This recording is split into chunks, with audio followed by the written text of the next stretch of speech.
Force which act on a body for a short interval of time.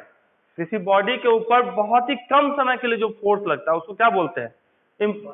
Pulse. जैसे सुने हो ना, pulse, इंसान का पल्स कितना फटाफट फटाफट चलते रहता है। जिसका पल्स स्लो हो गया वो इंसान क्या हो जाता है? साफ। तो ये भी हमारा क्या है? तो इंपल्सिव फोर्स किसके, किसी बॉडी पे कितने टाइम के लगता है? Very short interval. जैसे यहां देखोगे, जैसे ये हमारा क्या है? कील है, और कील पे क्या चल रहा है? हथौड़ा।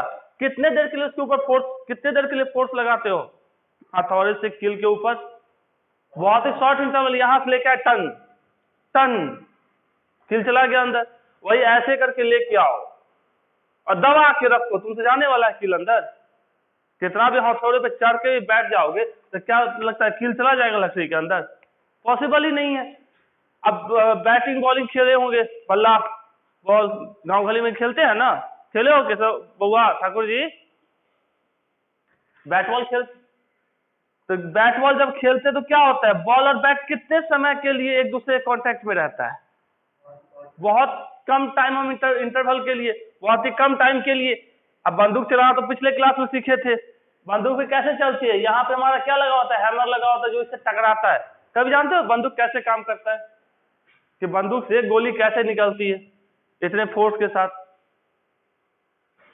तो वहां पे भी क्या होता है? एक छोटा सा ये हैमर है, हैमर क्या होता है? इसको जाके ट्रिगर करता है, तो ट्रिगर करता है तो गोली के अंदर बारूद भरा हुआ रहता है, सुने हो?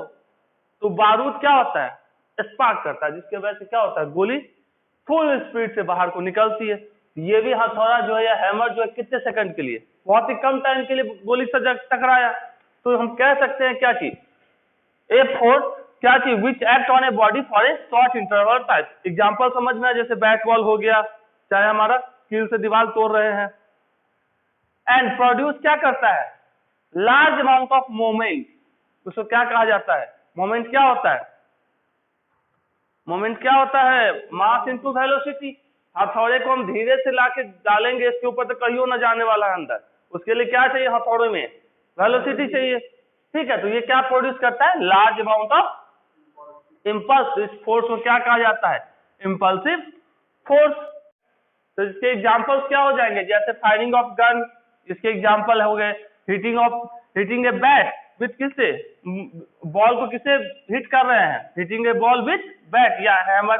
हैमर भी हम वैसे ही यूज करते हैं, बहुत शॉर्ट टाइम इंटरवल के लिए ये भी यूज होता है, बहुत ही शॉर्ट टाइम इंटरवल के लिए ये भी।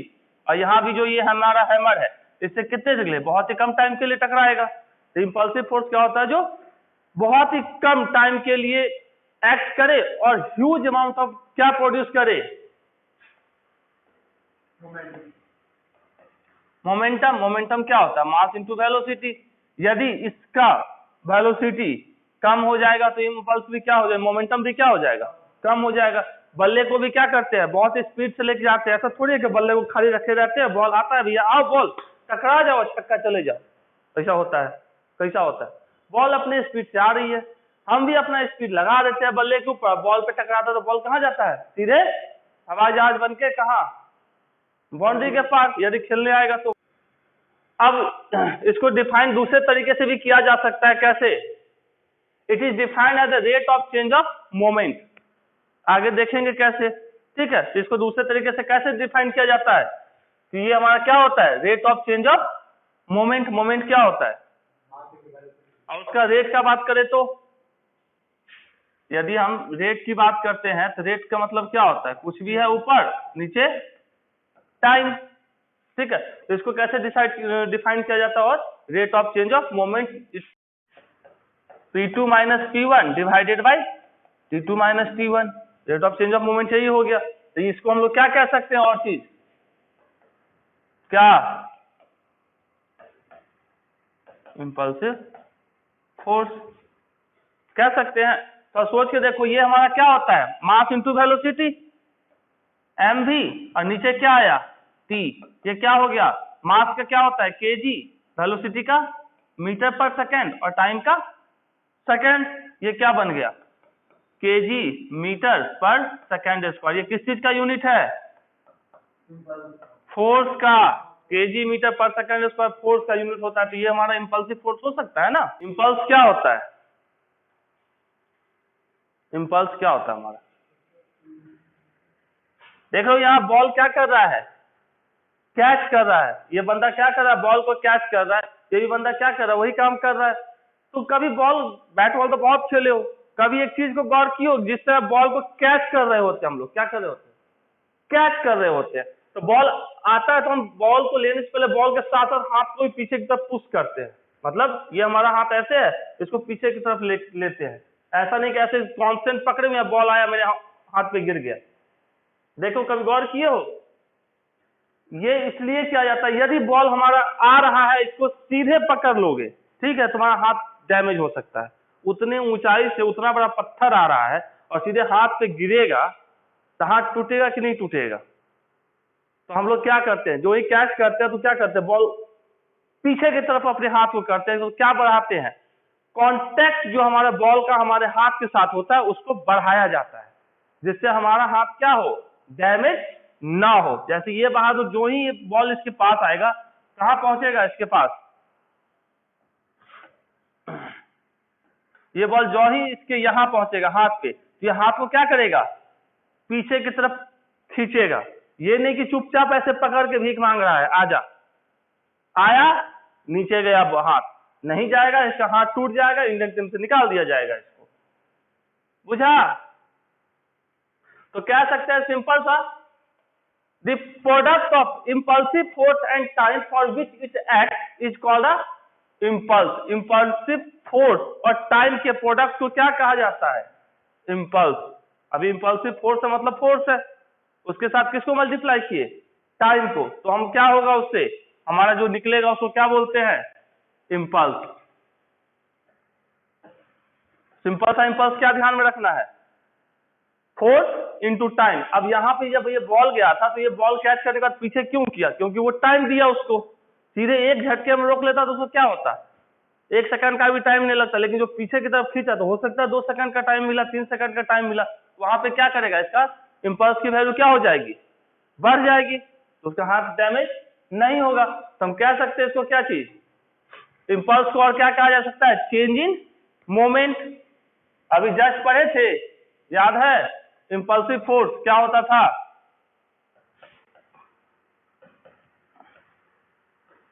इक्वल्स टू क्या था, इम्पल्स बाय टाइम। तो इम्पल्स को क्यों नहीं लिख सकते टाइम इंटू इम्पल्सिव फोर्स, लिखा जा सकता है, फोर्स इंटू टाइम लिखो या टाइम इंटू इम्पल्सिव फोर्स लिखो। इसको और दूसरे तरीके से कैसे डिफाइन किया जाता है, P2 माइनस P1, मतलब चेंज इन मोमेंट। अब इसका यूनिट क्या होगा, इम्पल्स का, फोर्स का क्या होता है, KG metre per second square, time का सेकेंड, तो इसको हम लिख सकते हैं क्या चीज, केजी मीटर पर सेकेंड। या इसको और लिखना चाहे तो क्या लिख सकते हैं, ये -2 है, इससे पावर क्या है, +1 है, तो -2 + 1 = -1। अब दूसरा लिखना चाहे, फोर्स का क्या होता है, न्यूटन, मल्टीप्लाई में क्या है, टाइम, मतलब न्यूटन सेकेंड, ये भी लिख सकते हैं। तो चेंज इन मोमेंटम, अब मोमेंटम का यूनिट क्या होता है, मोमेंटम क्या होता है हमारा, m इंटू v, मास का kg, वेलोसिटी का मीटर पर सेकेंड, तो ये भी वही है जो यहाँ है। तो चेंज इन मोमेंटम को और क्या बोला जाता है, इसका इम्पल्स।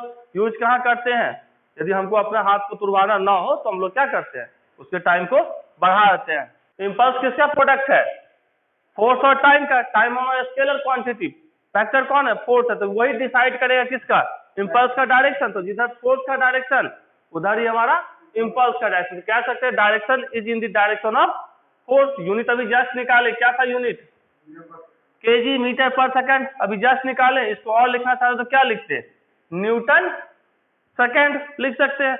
अब न्यूटन सेकंड का डायमेंशन फॉर्मूला लिखना चाहेंगे तो कैसे लिखेंगे, केजी का m, मीटर का l और पर सेकंड मतलब, तो m1 l1 t-1, तो लिख सकते हैं इसको ml t-1 लिखा जा सकता है। अब देखो, यदि हमको क्या करना है, इम्पल्स है, तो इम्पल्स में यदि फोर्स जब बड़ा रहेगा तो टाइम क्या हो जाएगा, छोटा। यदि कम टाइम में हम बॉल को कैच करेंगे तो उस समय फोर्स हमको क्या लगेगा, ज्यादा।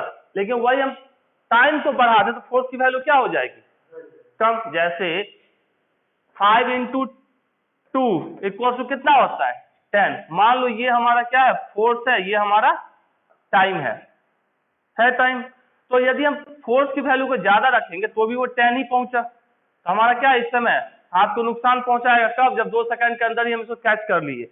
लेकिन यही काम हम ऐसा करते, क्या करते 2 into 5 करते और इसको 10 बनाते, तो अब हमारा फोर्स क्या हो गया कम, टाइम क्या हो गया ज्यादा। तो हम 2 सेकंड में रोकने जाते तो हम 5 सेकंड में इसको रोकेंगे, तो क्या होगा हमारे ऊपर फोर्स क्या लगेगा कम लगेगा। तो हम लोग इसलिए क्या करते हैं टाइम की वैल्यू को बढ़ा देते हैं। क्या कह रहा है ये बॉल ऑफ मास कितना ग्राम 150 ग्राम, तो इसका क्या दे दिया मास दे दिया, मतलब m दे दिया, कितना दे दिया 150 ग्राम। 150 ग्राम का मतलब कितना होता है 150 into 10 to the power -3 kilogram. ठीक है, moving with an acceleration of 20 metre per second is hit by force. ये किस एक्सेलरेशन से जा रहा है, ये जा रहा है हमारा 20 मीटर पर सेकेंड स्क्वायर के एक्सेलरेशन से जा रहा है, which act on it for 0.1 second, मतलब टाइम दे दिया कितने सेकेंड के लिए 0.1 सेकेंड के लिए। और पूछ रहा है इंपल्सिव फोर्स, इंपल्सिव फोर्स क्या होता है इंपल्सिव फोर्स बराबर क्या होता है फोर्स इंटू टाइम। फोर्स क्या होता है m इंटू ए, जानते हैं m हमको पता है, ए पता है, तो m इंटू ए इंटू टाइम का t।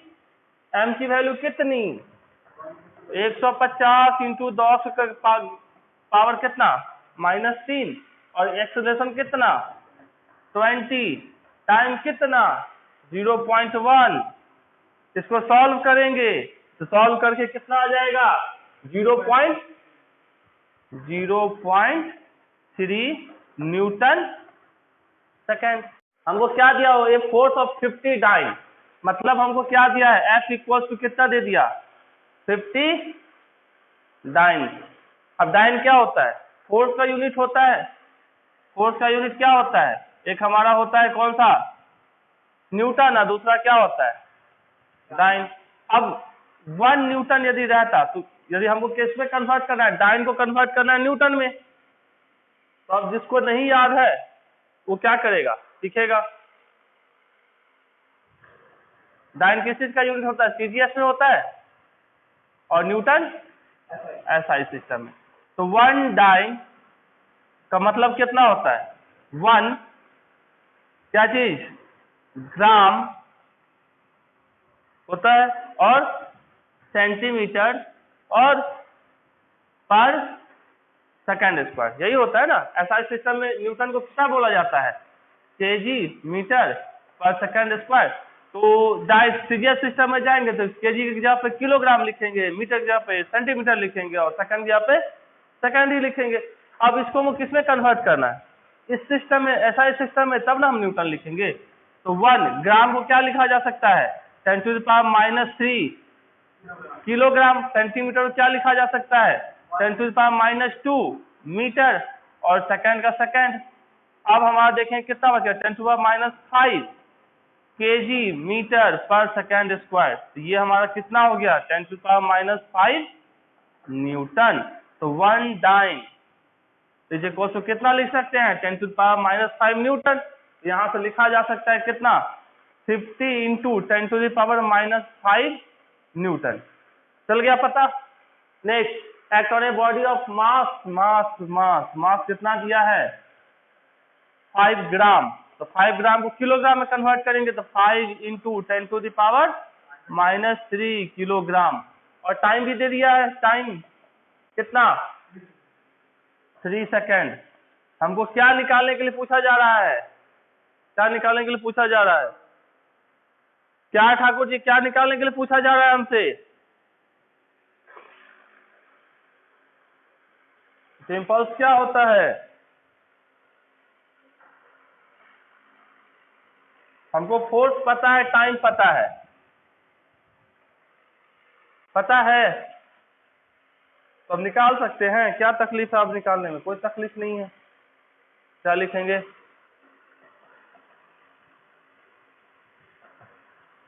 Force into time. Force कितना हमको पता है? 50 इंटू 10⁻⁻5 और टाइम कितना पता है? 3 सेकेंड। ये हमारा कितना हो जाएगा? मल्टीप्लाई करेंगे तो 5 न्यूटन सेकेंड। अब इसको और लिखेंगे तो क्या लिखेंगे? 1.5 इंटू 10⁻⁻ कितना? 3 Newton second. 1.5 into 10⁻³ Newton second. देखो हमको सबसे पहले क्या दे दिया है? फोर्स कितना? 10 न्यूटन का फोर्स दे दिया। Act on a body of mass कितना? m equals to 20 kg।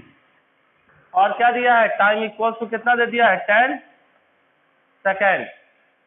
तो पूछ रहा है change in its moment. Moment change in moment, impulse को कैसे जानते हैं?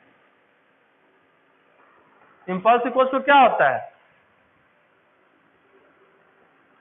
चेंज इन मोमेंट मतलब P2 - P1 जानते हैं, पढ़े हैं। अब इंपल्स होता क्या है? इंपल्स क्या होता है? Impulse force into time. Force कितना? 10 न्यूटन। टाइम कितना? 10 सेकेंड, मतलब 100 newton second. Impulse change in moment कितना हो जाएगा? 100 न्यूटन सेकेंड। तो आंसर इज लोग क्या जानते हैं? Impulse is equals to change in moment जानते हैं। इंपल्स क्या होता है? Force into time. मोमेंट क्या होता है? Mass into velocity. क्या पूछा जा रहा है? तो एक्सपीरियंस फोर्स ही, तो यहां से फोर्स इक्वल्स टू लिख सकते हैं mv/t। मास कितना कितना कितना कितना कितना? 150 इंटू 10⁻⁻3। वेलोसिटी कितना कितना कितना? 20। और टाइम कितना कितना कितना कितना? 0.1 सेकेंड। अब इसको सॉल्व कर सकते हैं? कर सकते हैं। कितना आएगा? 1.5 डिवाइडेड बाई 0.1 कितना आएगा? Sorry into 2। ये हमारा हो गया कितना? ये 0 से ये 0 साफ, मतलब 30 न्यूटन। 30 न्यूटन कौन सा? ये वाला है। अभी हम लोग इंपल्स के बारे में क्या पढ़े हैं? इंपल्स क्या होता है? फोर्स इंटू टाइम जानते हैं। तो फोर्स इंटू टाइम, इसका मतलब मान लो ये हमारा एक क्या है? रेक्टेंगल है। ये हमारा जो लेंथ है, ये साइड मान लो फोर्स दे दिया और इस साइड हमको क्या दे दिया? टाइम दे दिया। तो इसका एरिया क्या होगा? फोर्स इंटू टाइम ही लिखेंगे इसको।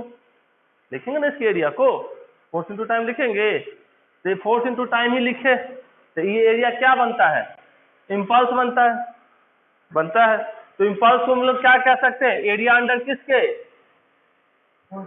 Force time graph. अब ये हमारा क्या है? एक एक्सिस पे फोर्स है, एक एक्सिस पे टाइम है। तो इसका यदि हम एरिया निकाले तो हमको क्या दे देगा वो? फोर्स। इसका एरिया निकाला जा सकता है। क्या होगा एरिया इसका? ये लेंथ इंटू ये लेंथ। क्या है ये? एक स्क्वायर जैसा दिख रहा है, चलो रेक्टेंगल है। इसका एरिया क्या होगा? किसका एरिया? ABCD। ABCD का एरिया क्या होगा? F इंटू ये लेंथ इंटू ये लेंथ, मतलब ये लेंथ कितना होगा? T2 - T1। तो लिख सकते हैं T2 - T1। ये क्या हो गया? ये जो वैल्यू आएगी वो क्या देगा? इंपल्स देगा।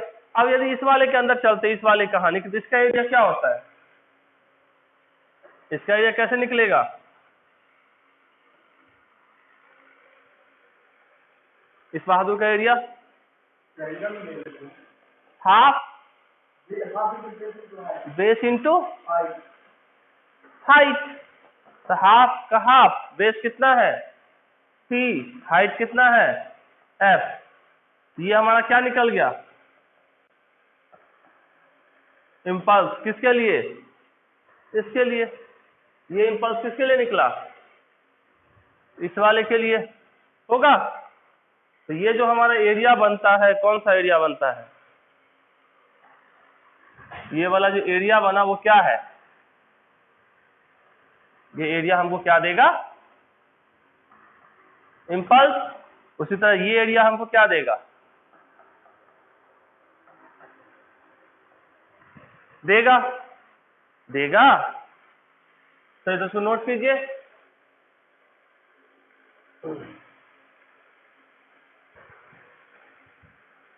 तो इम्पल्स क्या हो जाएगा, एरिया अंडर किसके, सेक्शन ABCD।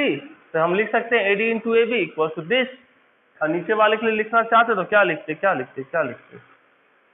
नीचे वाले के लिए लिखना चाहते तो क्या लिखते, impulse is equal to 1/2 into T into, यदि कांस्टेंट फोर्स ना रहे, मतलब फोर्स क्या हो, टाइम के रिस्पेक्ट पे चेंज हो रहा हो। जैसे देख रहे हो यहाँ टाइम बढ़ रहा है तो फोर्स की वैल्यू बढ़ते जा रही है, यहाँ गया और टाइम बढ़ा तो फोर्स की वैल्यू घटते जा रही है। तो इस केस में हम लोग क्या करेंगे, इसको सिंपल सा इंटीग्रेशन यूज करेंगे। हम कह सकते हैं इम्पल्स किसके लिए, वेरिएबल फोर्स के लिए। तो यहाँ क्या होगा, एरिया अंडर किसके, कौन से कर्व के लिए, जो हमारा टाइम एक्सिस पे जाता है। तो यहाँ ध्यान दो, तो आई इक्वल टू क्या लिख सकते हैं, एफ डॉट, हम लोग क्या जानते हैं आई के बारे में, फोर्स इंटू टाइम जानते हैं। तो हम यहाँ लगाएंगे इंटीग्रेशन T1 से T2 तक के लिए एफ डॉट dt। अब इसको इंटीग्रेट कर सकते हैं, एफ हमारा क्या है कांस्टेंट है, बाहर जाएगा टाइम, dt को इंटीग्रेट करेंगे तो हमारा F average into del T. यहाँ से हम लोग क्या निकाल सकते हैं, इसका इम्पल्स। ये एरिया जो अंदर का होगा वो क्या हमको देगा, वेरिएबल के लिए भी हमको इसका हमको क्या निकालना है, एरिया निकालना है। निकाल लिए कौन से एक्सिस पे, टाइम एक्स वाले एक्सिस पे। तो इम्पल्स ऑफ वेरिएबल फोर्सेस क्या होगा, area enclose by force on कहा, टाइम एक्सिस। हमेशा टाइम एक्सिस पे निकालना है, इस पे नहीं निकालना है, फोर्स एक्सिस के ऊपर नहीं निकालना, ये रहता है कंफ्यूजन। इसको नोट किया फटाक से। अब हमको क्या निकाला, इम्पल्स। इम्पल्स क्या होता है, क्या होता है इम्पल्स, P2 माइनस P1 जानते हैं। यदि हम P2 और P1 निकाल ले और दोनों को माइनस कर ले तो हमारा इम्पल्स निकल जाएगा। तो यदि हम P1 की बात करें तो P1 के लिए हमको क्या चाहिए, M1 V1, मतलब M V1 मान तो वही है। V1 क्या होगा, ये पोजीशन टाइम ग्राफ है। पोजीशन टाइम ग्राफ का स्लोप क्या बताता है, वेलोसिटी। तो हम V1 इक्वल टू लिख सकते हैं यहां से यहां तक के लिए स्लोप। तो स्लोप क्या होगा इसके लिए, dx बाई dt होगा। इसका स्लोप मतलब ये tan थीटा, तो मतलब 4/2 होगा, 2 मीटर पर सेकेंड होगा। अब P2 क्या होगा, m V2 इक्वल्स टू क्या, पोजीशन टाइम ग्राफ में उसका स्लोप। इसका स्लोप कितना है, 2 से लेके हम आगे तक जा रहे हैं तो उसका स्लोप क्या है, 0। ऐसा रहता था ना, कुछ एंगल बना था, ऐसा का मतलब क्या है, एंगल 0। तो एंगल 0 का मतलब वेलोसिटी क्या हो जाएगा, 0। हम लोग क्या जान रहे हैं, P2 minus P1 equals to क्या होगा, P2 का मतलब m V2 माइनस, और P1 का मतलब m V1, यही होगा। इससे क्या है, और इस एक्सिस पे क्या है, टाइम। फोर्स टाइम ग्राफ का एरिया क्या देता है हमको, फोर्स टाइम ग्राफ का एरिया हमको देता है बउआ, कहाँ गया,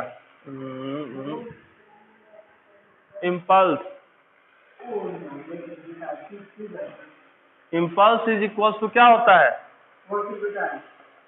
एरिया अंडर एफ टी। अब इसका एरिया क्या है, जितना बड़ा एरिया ये है हमारा, कौन सा, देखो इस क्वेश्चन को ना कुछ करना ही नहीं था, एक्चुअली बोला जाए इस क्वेश्चन को कुछ नहीं करना था। देखो जितना बड़ा एरिया ये है, यदि हम इसको 50% के हिसाब से काट दे तो वही एरिया ये है। जो नीचे है वो निगेटिव, जो ऊपर है वो पॉजिटिव, तो ये जितना बड़ा उतना ही बड़ा ये, तो एक दूसरे को कैंसिल आउट कर दिया। उसी तरह जितना बड़ा एरिया ये, उतना ही बड़ा एरिया कौन सा होगा, ये होगा। ये भी पॉजिटिव, ये हमारा निगेटिव, ये पॉजिटिव, ये हमारा निगेटिव, ये इसको उड़ा दिया, ये इसको उड़ा दिया, तो नेट एरिया कितना, तो नेट एरिया 0। ये क्या होगा 0.25 इंटू कितना 1, तो इसका आंसर क्या होगा 0.25 एरिया, मतलब इम्पल्स इसका क्या हो गया इतना। इसकी बात करें तो कितना होगा, half base into height, height कितना है इसका 0.3, बेस कितना है, तो 1/2 इंटू 0.3 इंटू 2, ये कितना हो गया 0.3। इसकी बात करें तो हाफ बेस इंटू हाइट यही होता है ना, बेस कितना है इसका 1 इंटू 1, ये कितना हो गया 0.5।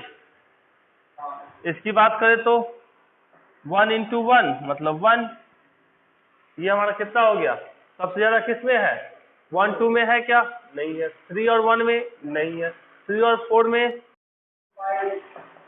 तो कह रहा 3 में देखने के लिए, तो किसके लिए सेम होगा हमारा ऑप्शन नंबर सी। अब ये हमारा वॉल है, ये आया ये गया, आया राम और गया राम, ये 60 डिग्री। इम्पल्स क्या होता है, इम्पल्स हमारा होता है P2 माइनस P1, ये भी हमारा फैक्टर, ये भी हमारा फैक्टर, ये भी हमारा फैक्टर, सब फैक्टर है। इसके दो कंपोनेंट तोड़ सकते हैं P1 के, कौन सा, एक इस साइड, एक हमारा इस साइड टूटेगा। इस साइड वाले को क्या बोलेंगे, बोल सकते हैं, इस साइड वाले को cos 60, ये भी हमारा क्या है, कहाँ sin 60 होगा, जिसके साथ थीटा वो cos होगा ना, और जिसके साथ थीटा वो sin होगा ना, थीटा लिखो या लो खुद। ये भी 60 है तो इसका भी क्या होगा, एक इस तरफ क्या होगा P2 क्या चीज sin 60, और इस तरफ क्या होगा P cos 60। अब इसको यदि हम लिखना चाहें तो कैसे लिख सकते हैं, P2 वेक्टर को लिखना चाहेंगे तो कैसे लिखेंगे, इसका I और J के टर्म में लिखना चाहे तो क्या लिख सकते हैं, ये हमारा किसके लिए था P1 के लिए, और ये हमारा किसके लिए था P2 के लिए। तो P2 को लिखना चाहे तो कैसे लिखते, ये x का इस डायरेक्शन है मतलब माइनस वाला, मतलब लिख सकते हैं माइनस P2 cos 60 क्या चीज I होगा। इसका दूसरा कंपोनेंट क्या है, ये वाला जो कहाँ जा रहा है, धरती में समा रहा है, तो धरती में समा रहा हो तो उसको क्या बोलते हैं निगेटिव, मतलब माइनस P2 ना, P2 का लिख लेते हैं पहले, तो P2 भी तो नीचे जा रहा है ना, P2 क्या चीज sin 60 माइनस क्या चीज, अब P1 का लिख लेते हैं, P1 है तो P1 का लिख लेते हैं, P1 का कौन सा, P1 का कौन किधर जा रहा है, एक मिनट, P1 का ये था और ये था, ये तो निगेटिव ठीक है, तब P2 का लिखे ना पहले, सॉरी P2 ठीक है। P1 का क्या होगा, P1 का हमारा ये वाला बंदा और ये वाला बंदा, तो ये हमारा पॉजिटिव, तो लिख सकते हैं P1 क्या चीज cos 60, और ये हमारा बंदा क्या होता जाएगा नीचे की तरफ, मतलब माइनस, लिख लिए। अब देखते हैं इसको डब्बे से बाहर निकालेंगे क्या होगा, और P1 P2 की वैल्यू क्या होगी, P1 इक्वल टू P2 होगा और m इंटू V के बराबर। तो यहाँ पे हम बात करें, यहाँ लिखेंगे तो क्या लिखेंगे minus P2 cos 60 I minus P2 sin 60 I, उसके बाद माइनस P1 cos 60i और ये minus minus plus P1 sin 60j, ये नहीं लिखा ना, होगा ये हमारा i। अब कुछ कटने वाला दिख रहा है, sin 60, ये P1 P2 तो इक्वल है, ये j होगा ना, ये वाला भी j, ये वाला भी j, sin 60 P2 और P1 P1 इक्वल, ये दोनों एक दूसरे को साफ कर देगा। बचा क्या इसमें हमारे पास, माइनस P1 और P2 क्या है, सेम है, तो यहां से लिख सकते हैं 2P1 cos 60i लिखा जा सकता है। अब हम लोग क्या जानते हैं, 2 के जगह पे 2, P1 क्या होगा और cos 60 की वैल्यू 1/2 i, ये से ये साफ, तो बचा क्या यहां से, अब हमको तो i के टर्म में दिया नहीं है, तो इसका हम मैग्नीट्यूड निकालेंगे, तो क्या हो जाएगा रूट अंडर माइनस mv का स्क्वायर, तो क्या बचा mv, तो आंसर कौन सा सही होगा, आया कुछ समझ में।